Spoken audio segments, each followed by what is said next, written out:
11 August रोजी जे पार्थिव शिवलिंग अभिषेक पूजन होणार आहे त्यासाठी गुरुदेवांनी सांगितलेलं हे सर्व साहित्य मराठीमध्ये. पूजेसाठी लागणारं साहित्य: पार्थिव शिवलिंग हे पूजा सुरू होण्याच्या आधीच बनवून ठेवायचं. पाणी थोडंसं जास्तीचं ठेवायचं. 21 गव्हाचे दाणे, 5 कमलगट्टे, 108 तांदूळ, 21 काळी मिरी, काळे तीळ, धोत्र्याचं फळ, 7 बेलाची पानं, 7 शमीपत्र, 7 लाल फुलं, गुलाबाची असतील तर चांगलं, पंचामृत, अत्तर, गंगाजल, चंदन, 3 पूजेच्या सुपाऱ्या, हा दोरा,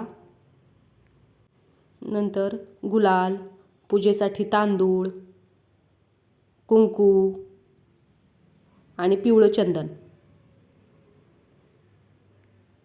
नंतर कापूर, नंतर 2 दिवे, 2 जानवे, 1 गणपतीसाठी, 1 महादेवासाठी, लवंगा, विलायची, नागवेलीची पानं, 5 फळं आणि प्रसादासाठी मिठाई आणि इतर दुसऱ्या प्रकारची फुले.